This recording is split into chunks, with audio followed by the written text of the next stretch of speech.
இது வந்து 2 நாள் வீடியோ. 2 வீடியோவையும் ஒரே வீடியோவில் கனெக்ட் பண்ணிட்டேன். நான் சாட்டர்டே ஈவினிங் போல் தலையில் வந்து எண்ணெய் வச்சுட்டு சிக்கெல்லாம் எடுத்து கொண்டை போட்டுக்கிட்டேன். ஏன்னா குளிக்க போகிறேன்.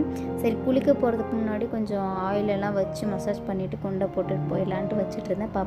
பார்த்தா பாப்பாவோட ட்ரெஸ்ஸு வந்து அங்கே ஏதோ ஒரு இதுவில் கம்பியில் மாட்டிக்கிச்சின்னு அழுதுட்டு இருந்தாங்க. அப்புறம் எடுத்துகிட்டு நானும் போய் குளிச்சுட்டு வந்துட்டேன். நான் தான் சொல்லியிருக்கல ஆல்ரெடியே, நான் குளிக்கிறப்பயே நான் வந்து ட்ரெஸ்ஸை கையோடு வாஷ் பண்ணிட்டு வந்துடுவேன். அது ஒரு வேலை வந்து கம்மியாகிடும்.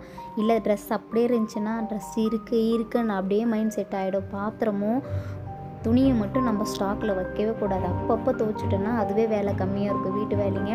சரி அப்படியே வாசப்படிக்கு வந்து கோலம் போட்டேன். இன்றைக்கி நான் புள்ளி வச்ச கோலம் தான் போட்டேன். எனக்கு ரங்கோலி தான் இப்போ தான் ட்ரை பண்ணுறேன். பட் புள்ளி வச்ச கோலம் ஃபஸ்ட் டைம் போடுறேன், நல்லா வந்துச்சு.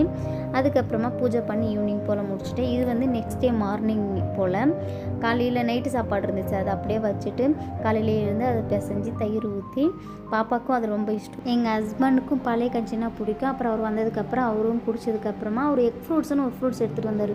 டக்குன்னு அது யூடியூப்பில் பார்த்து அது எப்படி ஜூஸ் பண்ணுறதுன்னு பார்த்தேன். அந்த எக் ஃப்ரூட்ஸு அப்புறம் டேட்ஸு அப்புறம் பாதாம், சுகரு, மில்க்கு இதெல்லாம் போட்டு நல்லா மையாக மிக்சியில் அரைச்சிட்டு அதை போட்டுட்டு ஐஸ் க்யூப் போட்டால் தான் இதோட டேஸ்ட்டே சூப்பராக இருக்கும். ஐஸ் க்யூப் போடலன்னா அது ஒரு மாதிரி இருக்கும். ஐஸ் க்யூப் போட்டால் நான் ரெடி பண்ணுறதுக்குள்ளே எங்கள் ஹஸ்பண்ட் வந்து பாப்பா அடிக்கடி உச்சா போய் பெட்டெல்லாம் வச்சிருக்கனால கொஞ்சம் வெயிலில் வச்சார். அப்புறம் அவருக்கு திரும்பி கொடுத்தேன், அவரும் குடிச்சிட்டாரு. இதோட இந்த ஷார்ட்ஸ் முடிய போகுது. நெக்ஸ்ட் ஷார்ட்ஸில் பார்க்கலாம். Okay bye.